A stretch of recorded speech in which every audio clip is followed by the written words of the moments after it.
Folks, welcome back. It's Rudy. How are you doing? Today we're talking about graded cards.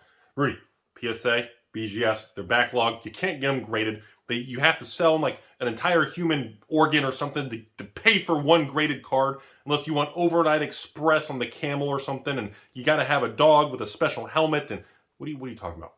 So, folks, today I want to give you my opinion. Right now, PSA and Beckett still are very backlogged as they pump out thousands of graded cards to the market, mostly Pokemons and Magic Yu-Gi-Ohs.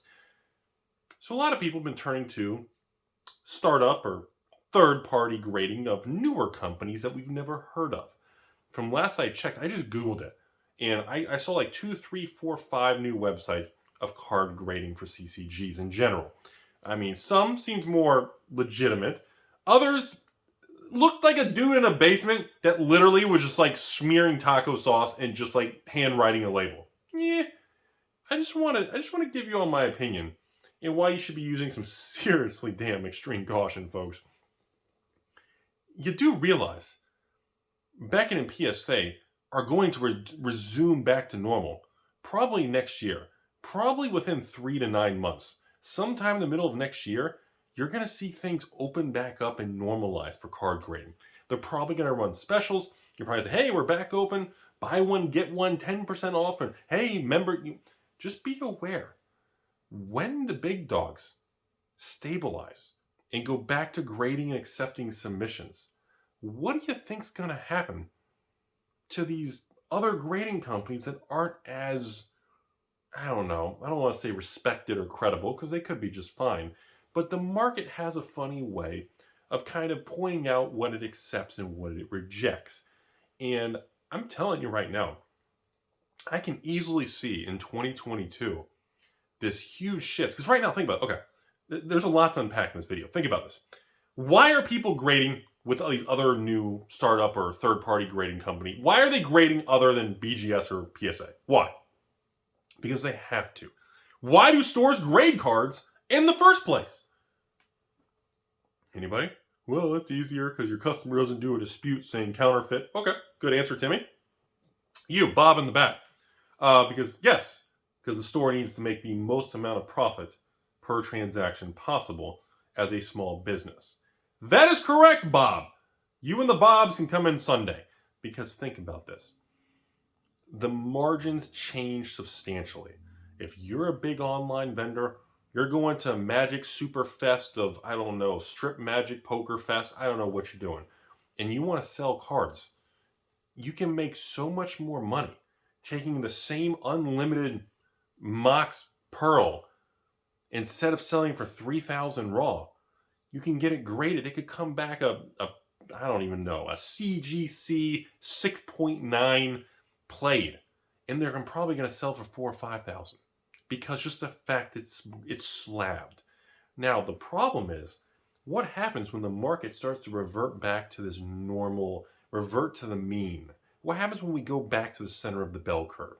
I predict that serious money whales and collectors and investors aren't going to want a lot of these other grading card company slabs. If anything, a lot of them may pay no premium or actually crack them out of the case and convert over to continue their PSA set registry, their Beckett population report, or their little set. I'm telling you right now, these other companies are filling a need because they saw an opportunity in the market to step up and make some money in a very specific point in time where their competition is kind of, on a temporary shutdown or closure or temporarily tangled. But the difficult thing is Timmy's don't have the ability to understand what happens when we leave this bizarro world and we resume the future of 2022. We've been talking about this with all of us coming down off our natural highs of, Shibas and doggy coins and making 10x over a weekend. And, so Rudy's selling boxes of cards that only go up 7% a year. What a scam. Do you see? As we go back to normal, you're going to see a lot of casualties and a lot of strange market behavior. And there are going to be people caught with their pants down. And it's going to be very awkward. Because these stores, let me say it this way. Let's say it's this time next year. PSA and Beckett's back to normal. Everything's normal and everything. The backlog's over with. Pokemon has been leveling out. So what happens to the store that has a whole inventory of 2,000 graded cards of these new startup companies. And all of a sudden, everybody's back to wanting the original big dogs, PSA and BGS. What happens? Well, either A, the store can convert them over and spend more money. B, sell the same inventory at a reduced rate to attract other customers that'll just crack the slab and take the card. There's going to be a shakeup. Okay? Some people call it we are digging through the junk slab era of all these Pokemon cards and people grading basic lands. And I mean, I had a contact, no disrespect to this young guy. I'm assuming he's a young person, maybe not, maybe an older person, I don't know. But no disrespect to this individual. Somebody had contacted me and spent like $2,000 and had like a complete set of Magic, like graded like core sets. Like the dude had a complete graded set. I don't remember what it was, a PSA or I don't remember. I just remember looking at a picture and he had like basic lands from like core 19 and core 20 graded. And I was like, because he wanted to have a complete set of core 19, core 20, or in core, maybe he was going for every core set to have it graded. And I looked at this email and I just felt disappointed because this poor individual was like proud of it. And I literally just kind of deleted it. And I didn't have the heart to reply and be like, Timmy, what are you doing? You graded like 40 basic lands from core 20. What are you doing? You know, and I see that stuff. And the problem is when a Timmy is not fully informed, he tends to make decisions or have an idea that he thinks seems smart in the moment, but doesn't age well.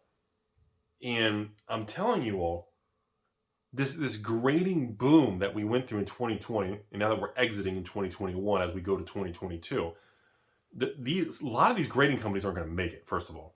A lot of these other ones will make it, but they're just not going to carry the premium. A PSA 10 carries a premium. A Beckett 9.5 Gem Mint or a Beckett 10 Pristine or a Beckett Black Label Mysterious Never Heard of Alien card, you know, they carry massive premiums for a reason. And I don't think a lot of these companies are going to stand the test of time. And I think the real casualties are not going to be the companies, but the employees and the people who bought or had a lot of product graded by these companies that are going to turn out to have no credibility. You're seeing a lot of shakeup in the video game world. These are my old VGA graded ones from years ago that I paid a couple $100 for. But in the WADA game world, obviously, you're seeing a lot of, you know, very suspicious things. And it just shows that you got to be really careful buying into some of these graded companies. Like they always say, buy the item, not the grade. And of course, you know, inspect the item yourself to see if the grade warrants and matches. So I just want to make this video because, you know, as we get closer to 2022, as Pokemon is coming off of that high from all the Logan Paul and all the crazy Charizard and all the crazy prices, and as Magic continues to chug along, as Flesh and Blood seems pretty stable now and not really going up or down, as MetaZoo is still just all over the place, as we're seeing things march forward, you know, it's going to be interesting to really see how time really accepts or rejects a lot of things. And I just want people to be aware a lot of people are going to take a bath on graded stuff, especially the non-Big Two graded companies. And I wouldn't be surprised if some of these graded companies just aren't even around in a couple of years because they're not going to be able to compete when the big dogs open back up. And remember one last thing. The goal of everything we talk about on this channel is not to really predict the future because it's almost impossible. It's pretty impossible to say, hey folks, in 10 years, where do you think Magic or Pokemons or Flesh and Bloods and MetaZoos and Yu-Gi-Ohs and Force of Wills and Whites and Final Fantasy, we don't know. Where do you think it's going to be? I don't know. If you think and rewire your brain to say, okay, in 10 years, what do we feel really confident will still be the same? Or what do we feel really confident will still be in demand or still be chugging along? If you ask the right questions, it's a little easier to figure out solutions that are more manageable. You know what I mean? But when you say, okay, if I get all my cards graded by this company, what's going to happen? We don't know. If you buy a bunch of raw Alpha, Beta, ABU, 4 Horsemen cards or sealed boxes from 2 years ago or today, well, in 5-10 years from now, I can pretty confidently tell you there's still going to be a market. People are going to want them. The price is most likely going to be higher. By what degree, who knows? But we can confidently say that'll be the general kind of that bell, the alligator mouth of kind of the outcomes. We kind of know the decision tree of where it's going to land. Now, making a comment saying, well, if I put all my money in this new graded company, where do you think it'll be in 10 years? See, that's risky because you don't know. And you're basing it on a company that's not proven long term. What if there's a market crash? What if there's an economic crash? What if something shifts? How will these companies hold up? What if a scandal comes out? Looking at Wada Games, what if these different things happen? And these are things you have to consider when you deal with this stuff. And remember, folks, people ask me all the time. Well, let me just skip that. At the end of the day, final thought, we're cutting it off for the day. You ever notice people like me, when you watch my collection videos, you ever notice all the collection videos you see on this channel that are usually every few days of all these old Magic cards that I endlessly buy? You ever notice 99% of the cards are raw cards? You ever notice probably 1% of the cards I buy are actually graded? You ever notice that most large dealers, vendors, and stores around the country don't really buy graded cards? And unless it's like a 10 or pristine, they actually crack it out of the case? You ever notice the companies prefer the raw cards? Think about that stuff, folks.